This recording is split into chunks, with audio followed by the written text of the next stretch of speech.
Welcome to the GAMERamble video review for Genesis Noir, narrated by me, Dark Cloud.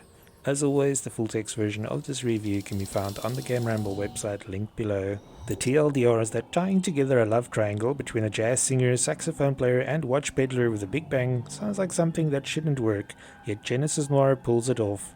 From the noir visual style and beautiful jazz soundtrack to the surreal locations and dreamlike feel of the game, there is much to praise about Genesis Noir.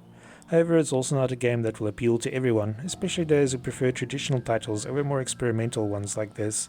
It's certainly a wild ride though, and open-minded players will have a blast soaking up the psychedelic atmosphere of this game.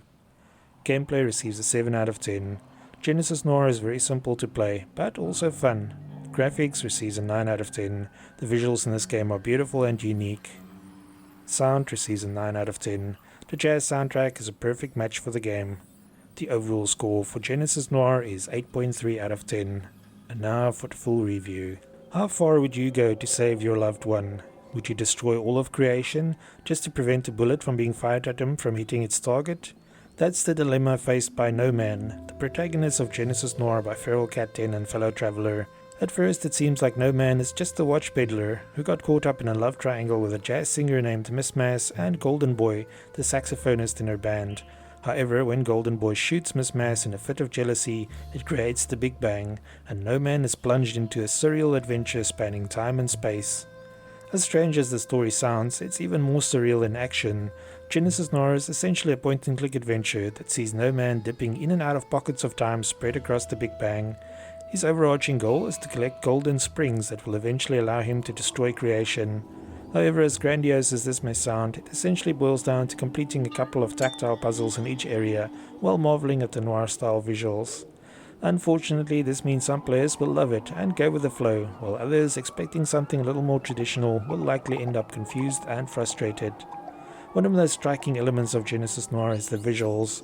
The game uses copious shades of black, blue, grey and white for each scene, and the result is as striking as it's stylish. The animations are relatively simple, but the constantly changing camera angles, dreamlike environments and unique transitions make it seem even more impressive. The game is split into 14 chapters, each tackling a different theme or period in time.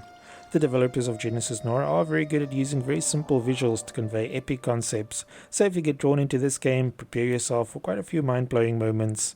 On the other hand, some players might also find the game pretentious. From a technical standpoint, the only visual options are 3 preset quality options, turning VSync on or off and choosing the resolution. Jazz music and noir visuals go hand in hand, so it's no surprise that Genesis Noir excels in this department too. The soundtrack features everything from trumpets and double bass to tenor saxes and orchestral elements. Voice acting is conspicuously absent for most of the game, which adds to the surreal atmosphere, so it's surprising to hear it introduced in the final chapter. The controls are very straightforward and mainly involve moving No Man around the various scenes and clicking or dragging items to interact with them.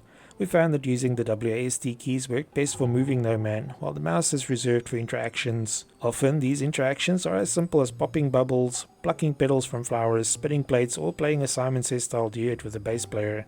The puzzles are not exactly taxing, so half the challenge is often figuring out what the game expects from you. It's impossible to do anything wrong or die, so players are free to poke and prod at everything. The game doesn't really have an inventory system like traditional point-and-click adventures either, and while you might return to specific locations, there's never any real backtracking required. Genesis Noir is simply not a game that can be faulted for its scope or imagination.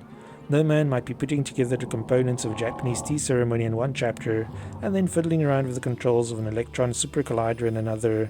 These surreal elements, along with never knowing where you might end up next, makes the game quite compelling to play. The puzzles generally feel more like short mini-games, so nothing here is taxing enough that players will be stuck for too long.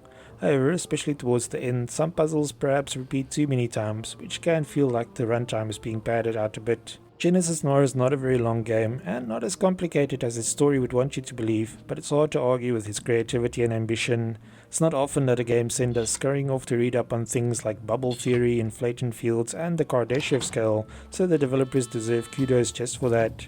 After its release, the game also received a free astronomy update that expanded its universe with 3 extra levels. Like the jazz music woven through every element of the game, Genesis Noir abandons traditional aspects for something more improvised and spontaneous. Still, jazz music is an acquired taste for many, and the same applies to Genesis Noir. It's not perfect, and some elements work better than others, but players open to new and unique experiences will have a wild ride with this game. Thanks for joining me for this Genesis Noir PC review. Remember to like, subscribe, and share. Until next time.